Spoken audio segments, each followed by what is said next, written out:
Jama'a barkanmu da warhaka, ga takaitattun labaran duniya mai karantawa Abubakar Ma'azu Ibrahim daga nan sashen Hausa na FBM International.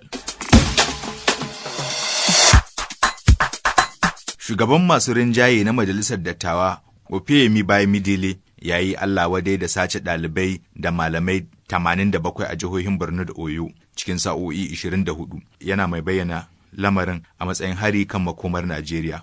Bamidele, wanda kuma shine mataimakin shugaban kwamitin gyaran kundin tsarin mulki na shekarar 1999 na Majalisar Dattawa, ya ce har-haren sun ƙara nuna buƙatar kafa rundunar 'yan sandan jihohi domin ƙarfafa tsarin tsaron ƙasar. A cikin wata sanarwa da daraktan yaɗa labarai da hulɗa da jama'a na ofishinsa ya fitar, sanatan ya buƙaci ɗaukar matakan haɗin gwiwa domin tabbatar da tsaron makarantu tare da rage yawan yara da ba sa zuwa makaranta a faɗin ƙasar nan.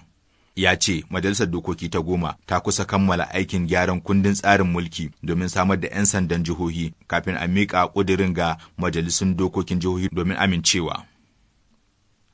A nan kuma, tsohon mataimakin shugaban ƙasa Atiku Abubakar ya nuna damuwa kan rahotannin cewa gwamnatin tarayya na tattaunawa da Bankin Duniya domin karɓar sabon rancen dala biliyan 1.25. A cikin wata sanarwa da mai taimaka masa kan harkokin yada labarai, Olusola Sani ya fitar, Atiku ya bayyana cewa yawan rancen da ake ci gaba da ɗauka a ƙarƙashin gwamnatin shugaba Bola Ahmad Tinubu abin damuwa ne, kuma baya nuna wani ci gaba ga rayuwar 'yan ƙasar. Ya ce duk da cewa ana cewa rancen na aikin ababen more rayuwa ne da wutar lantarki da farfado da tattalin arziki, yawancin 'yan Najeriya har yanzu suna fuskantar matsalolin kamar ƙarancin wutar lantarki, lalacewar hanyoyi, matsalolin kasuwanci da kuma ƙaruwa da yunwa. Atiku ya kuma ce Najeriya na ƙara shiga cikin bashi na rancen ƙungiyar, yana mai cewa hakan na nuna sabbin ikirarin gwamnati na cewa ana inganta kuɗaɗen shiga na ƙasa. Rundunar sojojin ruwa ta Najeriya ta lalata wani sansanin tace mai ba bisa ƙa'ida ba da aka sake ginawa a iyakar jihohin Riba da Bayelsa, tare da ƙwato kusan lita 8,500 na kayayyakin man fetur da ake zargi. Daraktan yaɗa labarai na rundunar sojin ruwa Abiodun Folorunsho ne ya bayyana hakan cikin wata sanarwa da ya fitar a Abuja a ranar Lahadi. Folorunsho ya ce jami'an soji ne suka gudanar da aikin ƙarƙashin Operation Delta Sentinel bayan samun sahihan bayanan sirri kan ayyukan tace mai ba bisa ƙa'ida ba a yankin Igboma da Ogbogolo da ke ƙaramar hukumar Ahuwoda ta yamma. Ya ce an gudanar da samamen ne ta ƙasa, ta ruwa tare da taimakon sa ido ta sama domin gano boyayyun wuraren tace man a cikin rafukan yankin. A cewarsa, jami'an sun gano kusan lita 5,500 na ɗanyen mai da ake zargi da kuma lita 3,000 na man diesel da aka tace ba bisa ƙa'ida ba.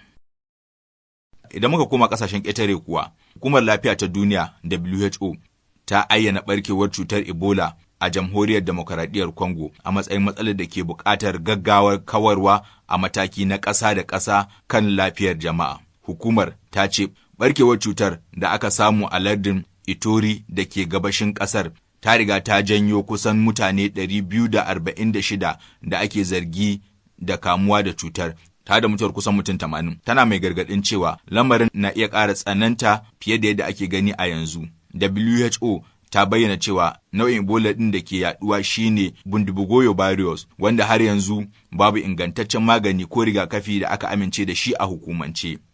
WHO ta ce alamomin cutar sun hada da zazzabi, gajiya, amai, gudawa, ƙuraje da kuma zubar jini. Tana mai kira da a ƙara matakan sa ido da hana yaduwar cutar. Ƙarshen takaitattun labaran kenan tare da ni Abubakar Ma'azu Ibrahim daga nan sashen Hausa na FBM International.